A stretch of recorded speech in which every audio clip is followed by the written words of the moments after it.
Olá, meus queridos. Mais uma vez aqui. Agora, vendo o livro de Levíticos.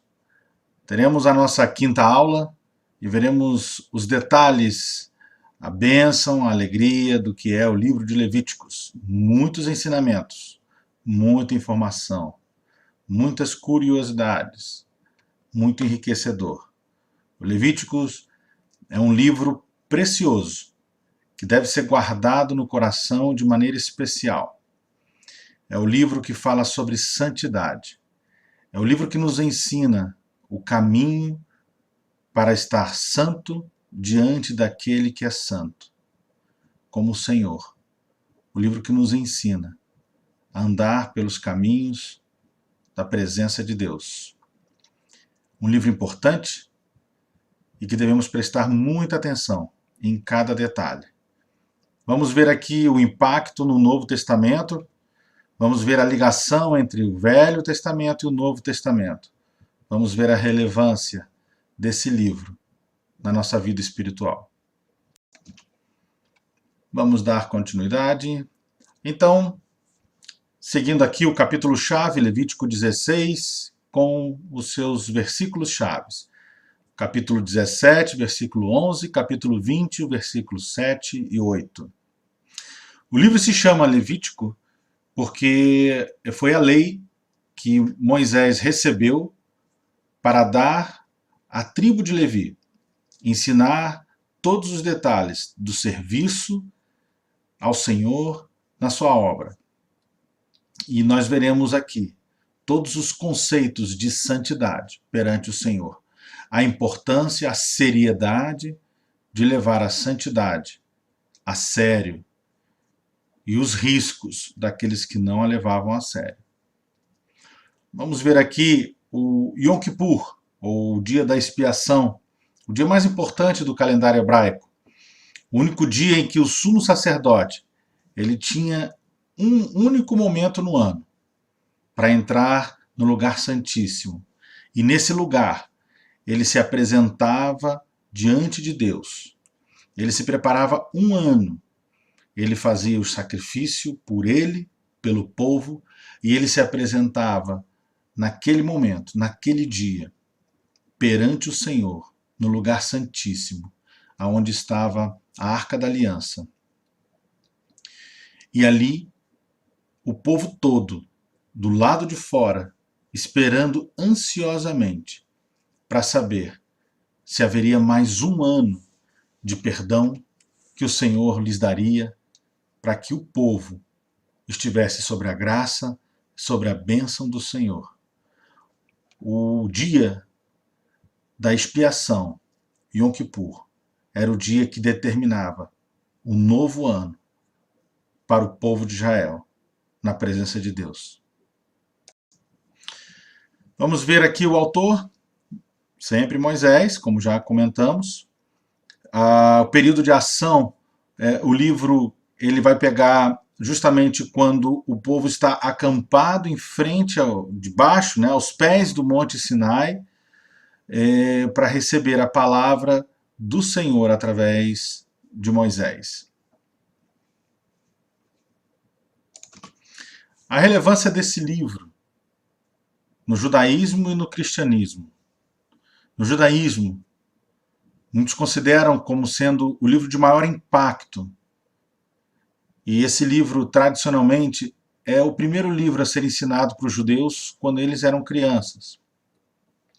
E mais da metade dos comentários do Talmud, que são o livro que os judeus usam como uma explicação, o complemento da palavra de Deus, da Torá, a explicação da Torá, com todos os seus comentários e observações, mais da metade dos comentários são relacionados e todo o entendimento no Talmud baseado no livro de Levíticos. Para o cristianismo, ele acaba sendo um dos últimos livros estudados pelos cristãos, pela complexidade, pela uma série de informações, e às vezes até chamado de o livro do Triângulo das Bermudas, porque muitos se perdem no seu conteúdo. e acabam desistindo de ler o livro e seguindo adiante, pulando este livro. Os escritores do Novo Testamento fizeram menção ao livro de Levíticos mais de 40 vezes. O livro de Levíticos se resume numa só palavra: santidade. Nos ensina o caminho a encontrar a santidade diante do Senhor e como nos prepararmos para a sua devida adoração. O livro conecta o Velho Testamento ao Novo Testamento, com a declaração de todos os santos do Senhor. Pedro, em sua carta, em 1 Pedro 1, 15 e 16, com Levíticos 11, versículo 44 e 45, e o capítulo 19, do versículo 2, capítulo 20, versículo 7, onde o Senhor fala que devemos ser santos, porque assim o Senhor é santo. Vamos então ver o conteúdo, o que temos nesses 27 capítulos. Nós temos a primeira parte em Levíticos capítulo 1 a 7, as leis referentes às ofertas. Capítulo de 8 a 10, as leis referentes ao sacerdócio. Capítulo de 11 a 22, as leis referentes à pureza, e capítulo 23 e 24, referente às festas. E de 25 a 27, referente à terra. O livro de Levítico, ele nos dá um preâmbulo do entendimento do processo de santificação para estar na presença do Senhor. Nos permite compreender melhor todo o impacto da ação de Cristo do Novo Testamento. Ele nos leva a entender o sacrifício de Cristo Jesus. Nos mostra e nos ensina como Deus transfere toda a culpa, todo o pecado, ele é transferido para Cristo Jesus. Nós vamos ver no holocausto, nos sacrifícios, nós vamos ver como o pecado é transferido para um animal puro, um animal sem pecado, o animal não tem como pecar, mas um animal sem defeito, sem mancha, sem doença, e esse animal, ele recebe o pecado, a transgressão do povo, ou de uma pessoa, ou do sacerdote, sobre esse animal. E todo esse peso do pecado caía sobre o animal. E esse animal, ele era entregue em sacrifício, em morte, e matava-se assim o pecado. E então se entregava e se devolvia o animal ao Senhor. Com isso, o povo fazendo esse sacrifício, lá na frente, ele vai entender o sacrifício de Cristo Jesus, aonde elimina a necessidade de qualquer outro sacrifício. Foi o sacrifício maior. O Filho primogênito, unigênito de Deus, puro, perfeito e que levou sobre si todos os nossos pecados. Nós vamos ver aqui em Levíticos uma verdadeira explanação de como agradar a Deus, se preparar diante do Senhor, estar limpo, se alegrar em seus atos e cuidar do que Ele nos deu. Vamos começar sobre as leis referentes às ofertas. Deus espera que cada um de nós apresente a sua oferta ao Senhor conforme Levítico 1, versículo 2, que diz: diga o seguinte aos israelitas: quando alguém trouxer um animal como oferta ao Senhor, que nada mais é que uma maneira do povo de Deus manifestar sua adoração a Jeová. E essa entrega e essa oferta, ela tinha que ser voluntária, ela tinha que partir do povo e da pessoa voluntariamente, e não por obrigação. As leis referentes às ofertas, começando, nós temos a primeira no capítulo 1, o holocausto ou a queima. O holocausto era a oferta que era completamente queimada, completamente entregue ao Senhor. É uma consagração total. essa oferta ela era feita diariamente, e inclusive depois, no período, futuramente no período do Templo do Senhor, né, em Jerusalém, ela seria dada em 2 turnos, uma parte da manhã, outra parte à tarde. Mas eu queria chamar aqui a um detalhe na palavra. E veja que interessante como ela tem a relevância da transferência do pecado, né? Então diz aqui, Levíticos 1:1, a tenda do encontro, da tenda do encontro, o Senhor chamou Moisés e lhe ordenou: diga o seguinte aos israelitas: quando alguém trouxer um animal como oferta ao Senhor, que seja do gado ou do rebanho das ovelhas. Se o holocausto for de gado, oferecerá um macho sem defeito.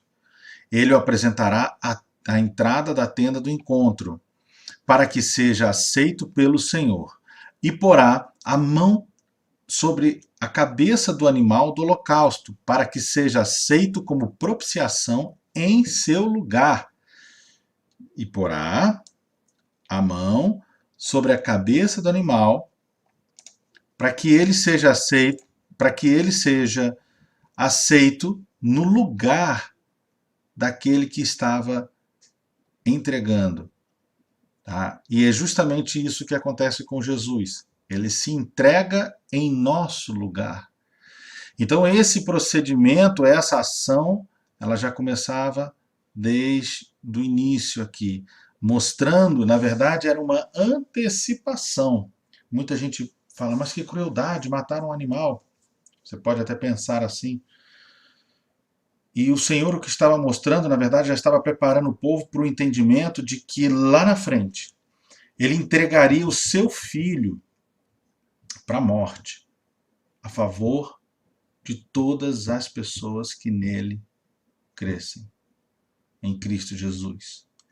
Então, esse sacrifício já é uma preparação. O holocausto ele existiu e agora não existe mais a necessidade, porque Cristo já foi o sacrifício perfeito. Ele existiu para preparar e ensinar o povo a relevância e o peso espiritual, o poder e a capacidade de transferir o seu pecado para outra pessoa, para outra, nesse caso, para um animal inocente, um animal sem pecado, o animal não tem como pecar, e sobre ele recair toda a culpa, todo o pecado, e aquele pecado que entrou na pessoa, entrou naquele povo, naquela família, ele morreria junto com o animal. Acabaria o pecado, seria perdoado, seria eliminado. E isso é a mesma coisa que Cristo Jesus faz por nós na cruz.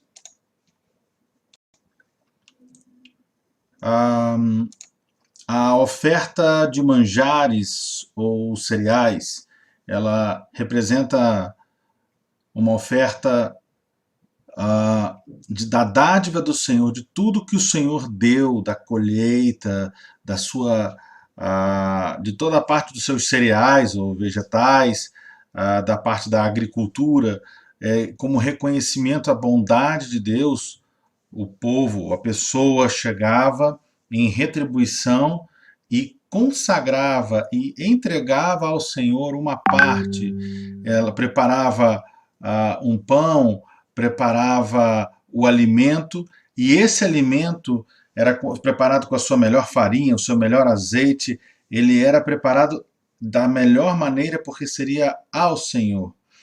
E essa oferta, uma vez que ela era preparada, vamos ver aqui na palavra do Senhor, aqui diz, se um de vocês trouxer uma oferta de cereal assada ao forno, seja da melhor farinha, bolos feitos sem fermento, amassados com óleo, ou pães finos sem fermento e untados com óleo. Se a sua oferta de cereal for preparada numa assadeira, seja da melhor farinha, amassada com óleo e sem fermento. Importantíssimo. O fermento era proibido em todas as ofertas, o fermento e o mel.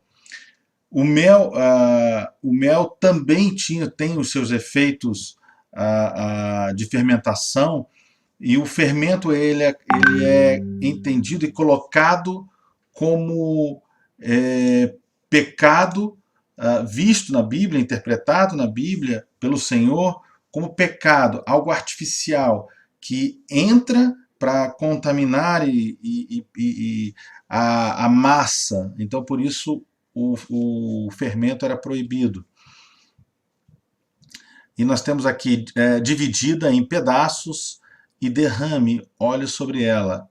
É uma oferta de cereal. Se a sua oferta de cereal for cozida numa panela, seja da melhor farinha com óleo. Traga ao Senhor a oferta de cereal feita desses ingredientes e a apresente ao sacerdote, que a levará ao altar. Ele apanhará a porção memorial da oferta de cereal e a queimará no altar. É a oferta preparada no fogo, de aroma agradável ao Senhor. O restante da oferta de cereal pertence a Arão e aos seus descendentes. É parte santíssima das ofertas dedicadas ao Senhor, preparadas no fogo. Aqui era quando o povo ele alimentava também, de alguma maneira, ele acabava alimentando os levitas. No caso, os descendentes de Arão, que eram os sacerdotes e o sumo sacerdote. A oferta de paz. A oferta de paz, ela era feita pela pessoa e juntamente em favor com sua família. Era uma oferta de paz no seu lar, com Deus, aonde se harmonizava, se estreitava a comunhão da família para com Deus. Tá? Então essa comunhão com o Senhor era uma comunhão familiar. Ela era uma oferta que uma parte era comida pelo sacerdote e a outra parte por quem estava oferecendo. Era uma espécie de momento de você ceiar, comer à mesa com o sacerdote, com aquele que representava a presença de Deus, aquele que representava o Deus Todo-Poderoso, e estava na mesa diante dele e fazia esse almoço, essa celebração de paz, essa celebração de comunhão entre aquela pessoa que estava oferecendo, a sua família, e o sacerdote, quem recebia e quem levava, oferecia, apresentava esta oferta. A oferta pelo pecado é uma oferta de reconhecimento da nossa natureza pecadora e o desejo de remissão. Era também feita através de um animal e a expiação dos seus pecados por esse animal.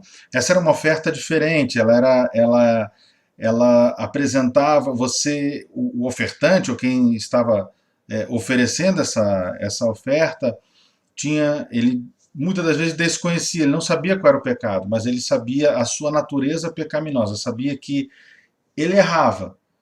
Então, de tempos em tempos, ele, sabendo o seu erro, consciente ou inconscientemente, ele fazia essa consagração, essa entrega pelo pecado. Essa era a oferta pelo pecado. Vamos ter depois a oferta pela culpa ou transgressão. Essa era pontual, essa se sabia. Ele roubou, ele fez algo de errado com o seu próximo. Então, essa oferta, ela tinha o erro bem identificado. Então, se fazia essa oferta para a remissão desse pecado em específico. E se esse pecado gerasse prejuízo ao seu irmão, ao seu próximo, ele era obrigado a devolver o prejuízo que ele deu com a somada quinta parte, ou seja, 20% a mais. Né? Então essa era a oferta pela culpa, a oferta pela transgressão.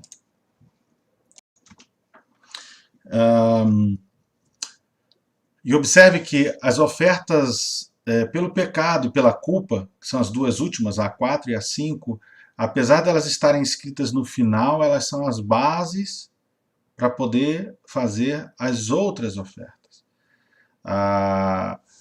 Porque o povo precisava estar, a pessoa precisava estar em comunhão com Deus, precisava estar com o seu pecado perdoado para poder estar na presença de Deus. E aqui que a gente vê que nenhum dos sacrifícios perdoava pecado, mas simplesmente ele apontava para o que viria, que é Cristo Jesus. Essa é a conexão importante entre o que Deus estava ensinando com todas essas ofertas para o que viria através de Jesus. Agora, na segunda parte, nós veremos as leis referentes ao sacerdócio, onde Arão e toda a sua descendência recebe o chamado do serviço específico ao sacerdócio. Então, os levitas cuidavam de toda a obra de Deus, tudo que era relacionado, o louvor, o cuidado da tenda, a limpeza, tudo isso, mas somente os descendentes de Arão é que podiam ser sacerdotes ou sumos sacerdotes. E então vem a explicação dos seus deveres e ações para esses sacerdotes ou sumos sacerdotes. Lavar-se com água, vestir-se de roupas sacerdotais. Nós vamos ver mais adiante a classificação dessas roupas, né? E cada representação que tinha, o detalhe de cada roupa. A unção com óleo, que é a presença de Deus sobre a vida deles. A oferta de sacrifícios, porque eles eram humanos e também pecavam, portanto, precisavam fazer a oferta de sacrifícios para serem perdoados, lavados, e a aspersão de sangue. A falta no cumprimento dessas ações, ela podia levar à morte do sacerdote. E nós vamos ver casos mais adiante, onde temos sacerdotes que não respeitaram, como, por exemplo, lá na frente os filhos de Eli e outros mais, que debocharam do Senhor, fizeram o que era mal e não seguiram a importância e as regras que foram colocadas para que o povo pudesse estar limpo. O Nadab e Abiú é outro exemplo que nós temos aqui em Êxodo 19, 22. Eles não obedecem, os sacerdotes que se chegam ao Senhor se hão de consagrar para que o Senhor não os fira. E tendo dado a receita do incenso que deveria ser usado no tabernáculo, o Senhor instruiu: o incenso que fareis, segundo a composição deste, não o fareis para vós mesmos. Santo será para o Senhor. Quem fizer tal como este para o cheirar, ou seja, para si e não para o Senhor, será eliminado do povo. Então vamos lá, nós temos aqui as vestes sacerdotais, nós temos dois grupos, o sumo sacerdote e o sacerdote. O sacerdote, o seu cinturão, a sua veste completamente branca, né? E nós temos aqui a diferença com o sumo sacerdote. Nós temos a mitra e nós temos na testa com esse arco de ouro, nós temos o ombro dele com as pedras de ônix, com as 6 tribos, uma de cada lado, 6 desse lado, 6 do outro lado, os nomes das tribos de Israel. O éfode, esse avental, esse peitoral, que tinha o éfode, todo esse avental, nós temos aqui o peitoral com as pedras preciosas, onde o Senhor falava com o seu povo e respondia através dessas pedras. Nessas pedras estavam gravados os nomes de cada tribo, e o nome de cada tribo pegava todo o abecedário, o alfabeto hebraico, aonde ele conseguia, essas letras ascendiam e falavam com o povo, e o povo tinha resposta. Nós vamos ver isso mais adiante, o povo respondendo de ir à guerra, vai para a guerra. Vemos até o período de Saul. Saul, inclusive, faz mau uso do peitoral, e que é perguntando diretamente ao Senhor, que foi o grande pecado de Saul. Nós vemos essas duas pedras, Urim e Tumim. Nós vamos entender ali as respostas de Deus também. O cinturão, extremamente longo, comprido, que dava voltas e voltas na cintura. A túnica azul que vinha por cima da túnica branca. E o sacerdote, ele estava vestido ainda com calças por baixo. Tá? Ele não tinha, não ficava somente com roupa íntima, ele tinha calças e depois vinha toda essa veste sacerdotal. Só para a gente ter um pouco mais de detalhe da veste sacerdotal, né, do sumo sacerdote, nós temos aqui essa placa de ouro, toda lapidada, e vinha as iniciais, as consoantes do nome Yahvé, né, escrita na testa, as duas pedras de ônix gravada com os nomes dos filhos de Israel, né, os 6 nomes em cada lado, a gente vai ver aqui. O peitoral, deixa eu ver aqui, as pedras, aqui achei, as pedras preciosas, sárdio, topázio, esmeralda, safira, diamante, jacinto, ágata, ametista, as pedras preciosas que eram representadas por cada tribo. Então, se vocês olharem aqui, nós temos 12 pedras preciosas, com o nome das 12 tribos aqui. Ok? O cinturão, não é nessa parte onde eu tenho a quantidade de metros que eu queria mostrar. O incenso, que também o sacerdote apresentava como cheiro agradável, como a oração que sobe à presença do Senhor. Né? E um detalhe importante que eu já estava me esquecendo de falar. Os sininhos que ficavam aqui, olha, esses sinos de ouro, esses detalhes, esse sino ele tinha uma relevância, ele soava, ele fazia os barulhinhos, mostrando para quem estava de fora, porque somente o sumo sacerdote entrava na presença do Senhor, no lugar santíssimo. Enquanto ouvia-se esse barulho, significava que o sacerdote estava vivo, que o Senhor, que ele não estava em pecado, entrou e foi consumido e morreu. Então, enquanto o povo do lado de fora, os sacerdotes do lado de fora ouviam o barulhinho desses pequenos sinos, significava que o sumo sacerdote continuava vivo e na presença do Senhor. Ele entrava descalço, em respeito, porque o lugar que ele estava pisando era santo. Ele não podia vestir as sandálias, que dizia que traz a sujeira de fora para dentro. Então, você entrar descalço, você está deixando a sujeira para trás e você está entrando completamente limpo à presença do Senhor. Então, vamos entender aqui a diferença nas vestes entre sacerdote e sumo sacerdote. Né? O sacerdote comum, como nós vimos na imagem, era uma camisa longa, feita de linho branco, e que ia até as plantas dos pés. Um cinturão.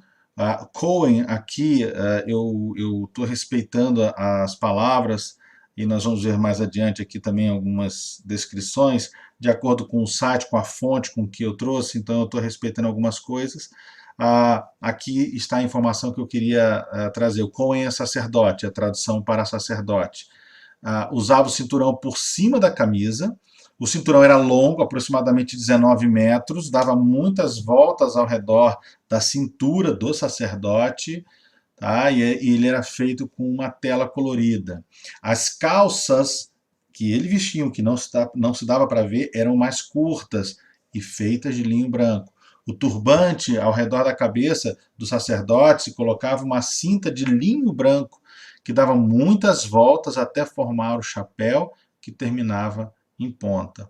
E o sumo sacerdote, que como o sacerdote comum, né, o Cohen comum, ele usava camisa longa, um cinturão e calças. Porém, ele tinha as vestes adicionais, o turbante e o manto, tá? E como eu comentei, dos sininhos de ouro que ali existiam, né?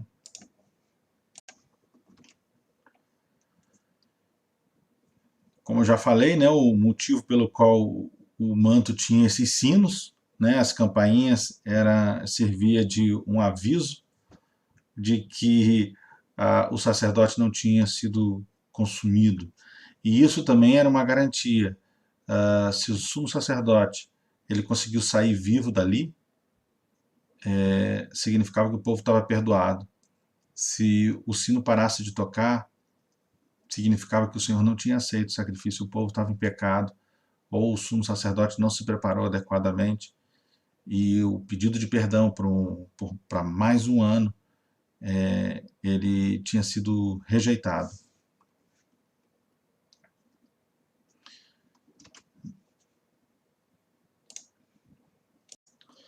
E aqui é interessante sobre a relevância dessas vestes, e quando o sacerdote ou o sumo sacerdote ele usava essas vestes diante do povo, ele fazia com que o povo lembrasse da importância de estar procurando ser santo diante do Senhor.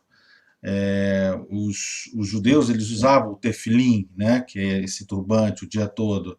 Além do tefilim, o sumo sacerdote ele usava os tzitzit, que era essa placa de ferro que vem escrito as consoantes para não falar o nome de Deus em vão. Inclusive aqui eu deixo o texto direto da fonte, onde o nome de Deus aqui ele recebe esse apóstrofo, que ele fica de apóstrofo us, que é uma maneira do judeu não pronunciar o nome de Deus em vão.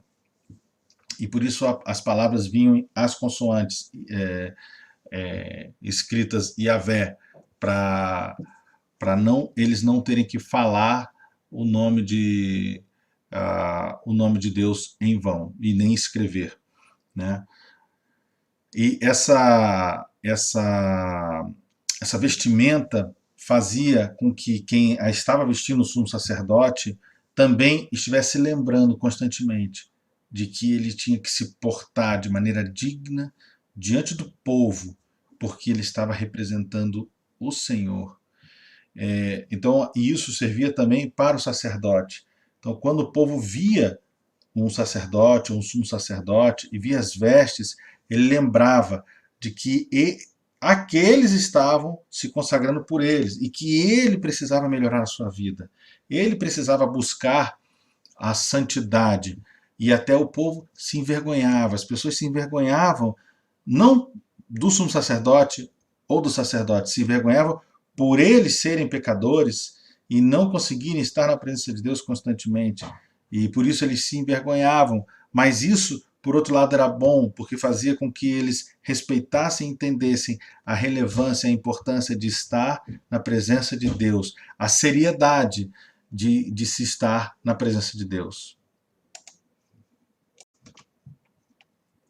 O avental, ou éfode, que ele era multicolorido, feito com tecidos, e ele lembrava muito um avental. Ele cobria, em lugar de cobrir a frente, ser amarrado atrás, como um avental, o sumo sacerdote, ele prendia por trás e amarrava pela frente. Na parte posterior, ele era seguro por meio de duas alças, que passavam por cima dos seus ombros, aonde em cada ombro tinha uma pedra preciosa, como eu comentei, e 6 nomes de tribos aqui, 6 nomes das outras tribos aqui, que ficavam escritas nessas pedras preciosas. E na frente, as duas alças sobre o ombro estavam presas por 2 fivelas de ouro que prendia a placa peitoral. Rico em detalhes, pedras preciosas, metais preciosos, era um objeto precioso, relevante e valioso tanto financeiramente quanto espiritualmente. A placa sobre o peito era feita de um material muito bem tecido. O Senhor tinha capacitado o seu povo, as pessoas para desenvolverem o, o material mais belo e mais bonito. Ela era quadrada e se dobrava ao meio de maneira que se formava um bolso ali. E nesse bolso ele tinha um pergaminho que era conhecido como Urim Vetumim, e que estava escrito inefável nome de Deus. E como o Urim Vetumim ele era santo, a placa era a mais importante de todos os adornos. Assim como a arca era o mais importante dos objetos dentro do tabernáculo, essa placa era a parte mais importante da roupa sacerdotal. Nós vamos ver a relevância disso lá na história de Davi, quando Davi precisou dela, quando ele estava fugindo de Saul, para falar com o Senhor, para sua proteção. Então ela tinha um peso espiritual, ela tinha uma proteção espiritual, uma relevância espiritual muito grande. E as pedras preciosas, né? Que Deus ordenou que pusesse as 12 pedras preciosas incrustadas sobre esse material tecido do peitoral, sobre o tecido do peitoral, e sobre cada pedra estava escrito o nome de cada uma das 12 tribos. Além desses nomes, as pedras possuíam também as palavras escritas no peitoral. Abraham, Isaac, Yaakov. Shivte, Yeshurun. Abraão, Isaac, Jacó, desculpa a minha pronúncia do hebraico, Abraão, Isaac, Jacó e tribos de Israel. Essas 22 letras do alfabeto hebraico, mais as palavras adicionais, elas distribuídas por todas as gemas dessas pedras preciosas, ele fazia o total das 6 letras e conseguia completar todo o alfabeto hebraico. Assim como todas as letras de Aleph, Bet estavam incluídas na placa, porque a placa deveria conter todas as letras possíveis, porque quando o povo precisava consultar a Deus sobre qualquer assunto relevante, essas letras se iluminavam, formando sentenças, a fim de transmitir a resposta de Deus. A placa portava os nomes dos patriarcas, das tribos, para servir como lembrete do mérito de dos grandes antepassados e das tribos. Para sempre lembrar que esse Deus, Yahvé, era o Deus de Abraão, o Deus de Isaac, o Deus de Jacó, o Deus das 12 tribos de Israel. Toda essa herança, tudo que Deus fez. Enquanto que o sumo sacerdote usava a placa e não podia em nenhum momento esquecer o povo judeu, ou seja, ele, usando a placa, ele estava atendendo todas as tribos. Ele estava com todas as tribos, guardando, Deus falando através das tribos com ele, e ele guardando todas as tribos, e todas as tribos sustentando também, ajudando a sustentar o peitoral sobre ele. Tá? Então, com isso, fazia com que o sumo sacerdote estivesse constantemente lembrando e orando e falando a Deus sobre todas as tribos, sem esquecer de nenhuma delas. E aqui eu trago a preparação do tabernáculo, como era feita. Nós vemos aqui nessa imagem o sumo sacerdote. Nós vemos os sacerdotes trabalhando dentro do tabernáculo na preparação. Os pães, os 12 pães, que também representavam as 12 tribos, sobre a mesa do tabernáculo. Nós temos o candelabro também representando as tribos e a presença do Senhor, o incenso que constantemente queimava e deixava um aroma suave ali no lugar santo. E aqui, essa um pouco mais ampliada, nós vemos nesta primeira parte, lugar santo, aonde os sacerdotes tinham acesso e entravam, e nós temos aqui o lugar santíssimo, e aqui está a Arca da Aliança. Tá? Então, só para a gente entender um pouco mais, aqui a tenda do encontro, né, o tabernáculo, ele era cercado, murado por cortinas, tá? E nessas cortinas ela fazia a separação do povo de fora e da presença de Deus, aonde o povo precisava, Deus falava com aqueles que se consagravam em favor dos que estavam do lado de fora. Nós vemos aqui o lugar onde se colocava a pele para secar, as mesas da preparação onde se cortavam em pedaços, se colocava o animal no fogo, se ungia com sangue as 4 pontas do altar do sacrifício, a bacia de bronze para lavar-se e a tenda da presença de Deus, onde o Senhor estava presente. Aqui o povo se preparava, se trazia os animais, o povo se apresentava, os sacerdotes preparavam os animais para o sacrifício, vinha ao sacrifício e para depois ele poder entrar na presença do Senhor. Aqui eu vou deixar um vídeo no material que eu já mandei para vocês, está disponível. Tem um vídeo bem interessante aqui do YouTube, para vocês poderem assistir, que vale a pena e ele é bem interessante e enriquecedor. Agora vamos ver as leis referentes à pureza. Agora olha que interessante. Deus chama para ser um povo separado, que é o significado da palavra santo, separado. Então, existia, em Levíticos 11, nós vamos ver os alimentos santos. Que alimento é esse santo? O corpo, manter nossos corpos santos, nossos lares, nossas casas santas, nossos costumes santos, a santidade renovada anualmente, o culto santo, moralidade santa e costumes e vestuário santo também. Então, cada detalhe descrito aqui, Levítico 11 a Levíticos 22, nós vamos ver todo o cuidado da pureza, de se manter, do povo se manter santo, estar santo na presença de Deus, para alcançar a presença de Deus constantemente. E era uma ação contínua. Ele não era feito somente uma vez e estava resolvido.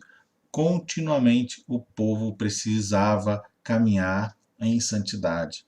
Nós precisamos caminhar em santidade todos os dias. Nós precisamos buscar a presença do Senhor todos os dias. Nós precisamos refletir sobre nossa santidade diante do Senhor todos os dias.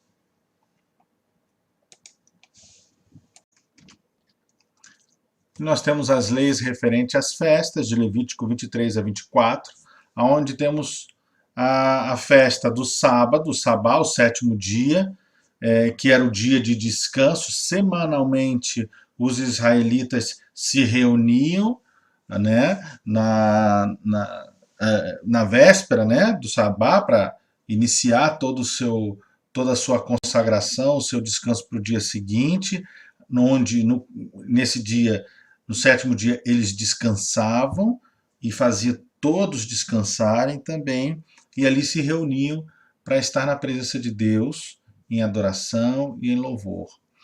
A festa da Páscoa e a festa dos pães asmos são 2 festas distintas, porém uma acontecendo concomitantemente, em seguida da outra, tá? Logo junto com a outra. A Páscoa, ou Pesach, a passagem, a Páscoa, ela celebrava a libertação do povo, a salvação do povo do anjo da morte que veio sobre os primogênitos e que não tocou naquelas famílias que tinham feito o sacrifício do cordeiro e marcaram os seus umbrais com o sangue do cordeiro e se protegeram dessa praga principal, da 10ª praga, né? Então era um memorial, eles tinham que relembrar esse momento. E logo em seguida já vinha a festa dos pães asmos, porque os pães sem fermento, sem nada, as ervas amargas, justamente eles passavam e comendo isso para lembrar de como foi amarga a vida, os 400 anos de cativeiro egípcio. Então eles passavam 7 dias lembrando esse período de libertação, fazendo com que o povo nunca esquecesse que foi liberto, foi salvo, a vida foi salva e a escravidão se encerrou. A festa de Pentecostes ela acontecia também logo em seguida. Assim que terminava a festa dos pães asmos, uma porção da colheita da agricultura era consagrada, era entregue ao Senhor. E 50 dias, por isso Pentecostes, 50 dias após essa data, começava a festa da colheita. Nós vamos ver que nessa reunião, onde Pedro, como todo judeu, se reunia para a festa de Pentecostes, a festa da colheita, onde o povo se alegrava por tudo que Deus tinha feito, tinha dado, quando vem o derramamento do Espírito Santo. Nós temos a festa das trombetas, ou o dia de Ano Novo, celebrada no outono.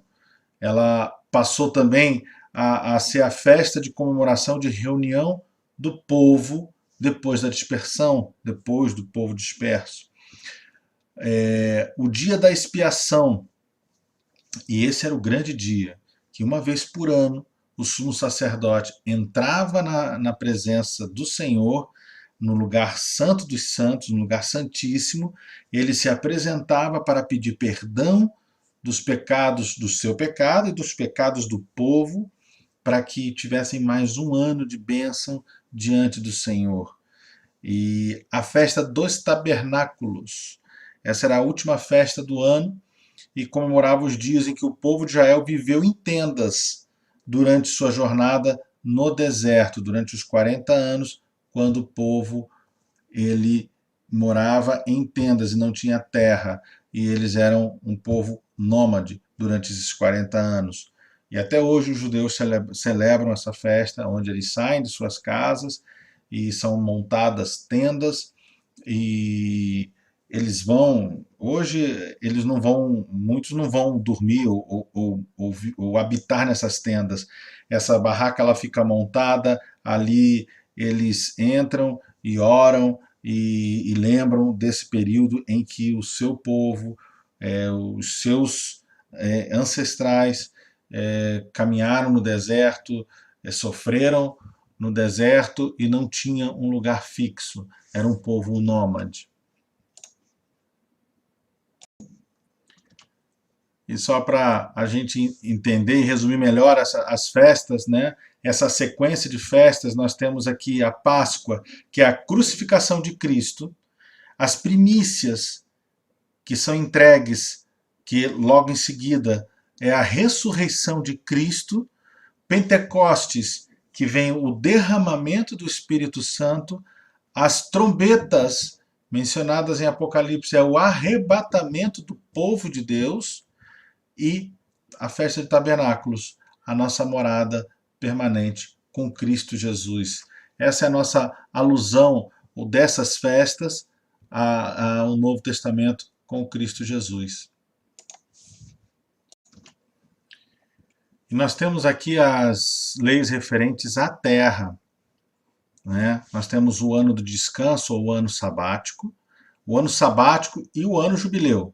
O ano sabático ele tinha o propósito de entregar o ano inteiro ao Senhor. Então, no 7º ano, ele se entregava completamente ao Senhor, deixava os seus afazeres, essas responsabilidades, e se consagrava ao Senhor. Tá? O objetivo é liberar o povo do seu árduo trabalho e se voltar completamente ao Senhor. Já no ano do jubileu, que era a cada 50 anos, O propósito era dar descanso à terra e libertar os escravos, mostrando que tudo volta ao seu dono de origem. Nesse caso, tudo pertence ao Senhor. Ok? A segunda lei, a recompensa ou castigo. O Senhor estabelece a recompensa e o castigo para quem obedece e para quem desobedece. Os votos em Levíticos 27 e 28. Todavia, nada que um homem possua e consagre ao Senhor, seja homem, seja animal, seja terras de sua propriedade, poderá ser vendido ou resgatado.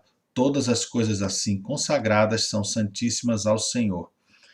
Então uma pessoa pegava o seu animal, o seu bem, o seu carro, sua terra, e ela dizia: estou consagrando isso ao Senhor.